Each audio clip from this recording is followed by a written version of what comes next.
Saudara-saudari terkasih dalam Kristus, salam jumpa kembali dalam serial Belajar Mudah Alkitab.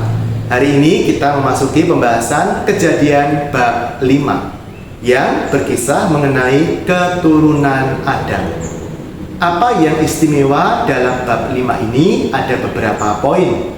Poin yang pertama adalah tentang usia manusia yang digambarkan bisa mencapai usia yang luar biasa panjang. Misalnya ayat 5, jadi Adam mencapai umur 930 tahun lalu ia mati. Kemudian ayat 11, Enos mencapai umur 905 tahun lalu ia mati, dan sebagainya. Nah, pasti kita sebagai pembaca penasaran kenapa usia Adam dan para keturunannya, terutama generasi-generasi awal itu kok bisa panjang sekali. Apakah pada masa itu yang dimaksud dengan tahun itu tidak seperti tahun dalam pengertian kita yang berjumlah katakanlah 365 hari itu? Apakah ukuran tahunnya berbeda? Jawabannya ternyata bukan soal ukuran tahun yang berbeda. Jadi orang zaman dulu juga punya tahun yang kurang lebih jumlahnya sekitar 360-an hari juga seperti kita. Nah, yang ditampilkan dalam kitab Kejadian bab 5 ini adalah apa? Usia panjang itu sebagai apa? Tanda berkat dari Tuhan. Maka kalau Adam dan para leluhur pertama itu usianya sampai 900 tahun, artinya apa? Mereka diberkati Tuhan dengan usia yang panjang. Umur panjang dipandang sebagai tanda berkat dari Tuhan. Nanti kalau kita membaca Kejadian bab 6 tentang kejahatan manusia, saya bacakan ya.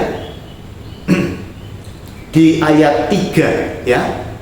Kejadian 6 ayat 3 dikatakan, berfirmanlah Tuhan, rohku tidak akan selama-lamanya tinggal di dalam manusia, karena manusia itu adalah daging, tetapi umurnya akan 120 tahun saja, dan sebagainya. Jadi nanti setelah peristiwa Bahtera-Nuh, ya, air bah dan Bahtera-Nuh itu, nanti umur manusia itu semakin pendek, tidak lagi panjang seperti pada Kejadian bab 5. Sebagai apa? Akibat dari dosa manusia.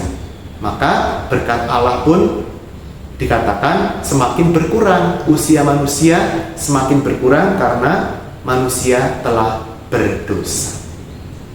Itu poin pertama dari Kejadian bab 5. Poin kedua adalah apa? Tentang Henokh. Kita baca di ayat 23, Kejadian 5, 23. Jadi Henokh mencapai umur 365 tahun. Dan Henokh hidup bergaul dengan Allah, lalu ia tidak ada lagi.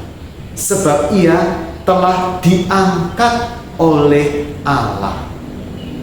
Henokh menjadi tokoh pertama dalam Alkitab yang diangkat oleh Allah, diselamatkan secara luar biasa oleh Allah. Nanti dalam keyakinan Katolik, Bunda Maria pun diangkat ke surga beserta jiwa dan raganya. Hal ini memiliki dasar Alkitabiah juga. Ada tokoh bernama Henokh yang juga pernah diangkat oleh Allah. Bunda Maria sebagai tabernakel tersuci yang pernah mengandung dan membesarkan Tuhan Yesus tentu sangat pantas untuk juga menerima kemuliaan yang sama, yaitu diangkat oleh Allah ke dalam kerajaan surga. Tuhan memberkati kita, menyemangati kita dalam membaca, menekuni, mendalami, mempelajari sabda Tuhan dalam nama Bapa dan Putra dan Roh Kudus.